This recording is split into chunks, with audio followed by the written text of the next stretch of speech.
اليوم مدرستنا ميت الرخاء رقم 1 تحت إشراف مديرنا الفاضل الأستاذ طلعت شلبي عملنا ندوة أو محاضرة تحت عنوان مصر أمانة في أيدينا. جميل جدا، يبقى مصر أمانة في أيدينا. هنتطرق إلى عدة محاور أساسية في حياتنا. أول حاجة صفات الشخصية القدوة. أول حاجة الشخصية القدوة يكون حسن السير والسلوك. تاني حاجة يتصف بالصدق والأمانة ويكون خادم للبشرية.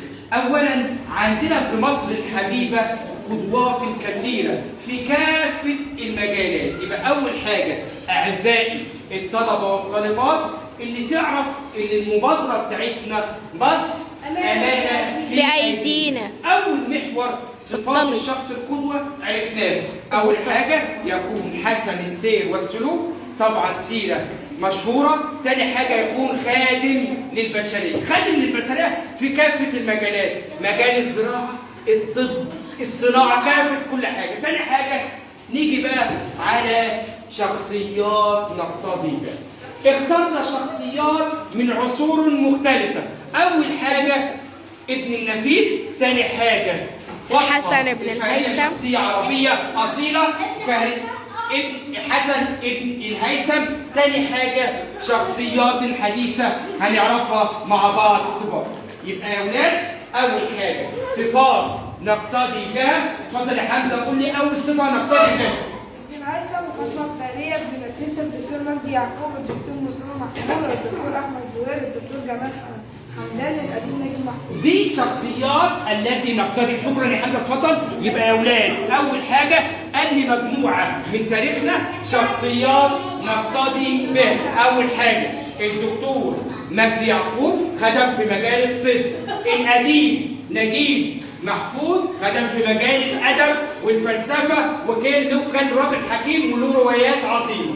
يبقى يا ولاد شخصيات نقتضي بها حمزة الهنا. نيجي بقى على نوع تاني من تعريف السيرة الذاتية. هي اتفضلي يا ولد. هي وثيقة مفصلة تلخص تعلم الفرد وخبراته وإنجازاته. تمام، يعني بالعربي كده اتفضلي يا ملك. قالت لي تعريف يا استاذ صابر ان السيره الذاتيه زي السي في، شخصيه اللي هي الوثيقه اللي بتعرف فيها اسمك، ميلادك، شهادتك اللي انت واخدها اللي هي السيره الذاتيه. تمام كده. نيجي ننتقل على محور اخر وهو صفات الشخص القدوه. اتفضل يا يكون صاحب سيرة ذاتية متميزة وأسامة في خدمة البشرية نقتدي به في السلوك والأخلاق حسن السيرة والخلق. جميل جدا يا ولاد. الصفات دي لو توفرت في أي شخصية نعتبرها قدوة في حياتنا. اتفضل يا حبيبي. يبقى كده تمام قوي. نيجي بقى على شعار رفعه إبراهيم أحب إيه؟ مدرستي ومعلمي. اتفضل. قول كده أحب معلمي ومدرستي واتفضل. أحب معلمي ومدرستي عشان يعلموني. ماشي تمام تمام يا إبراهيم. اتفضل اتفضل اتفضل. تمام. نيجي بقى على نوع ثاني. نيجي على نوع ثاني من الشخصيات التي نقتدي بها. قلنا الدكتورة فاطمة أو العالمة فاطمة الفارية. اتفضل. نيجي بقى على شخصية المفضلة. تأسيس والمسجد الكروية وفضل الكروية على نشر العلم. أم البنين يا ولاد أنفقت جميع أموالها يا إبراهيم على طلاب العلم.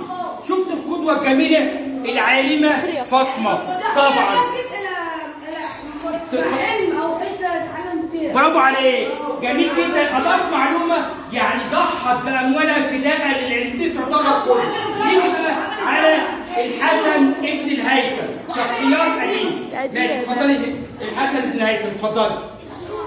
أبو علي حسن ابن حسن اتولد عام 354 هجرية و665 ميلادية. ماشي تمام. وفي مدينة البصرة في العراق. ولد. أهم إنجازاته أسس علم البصريات. البصريات. وألف كتاب المناظر. والله جميل. ماشي.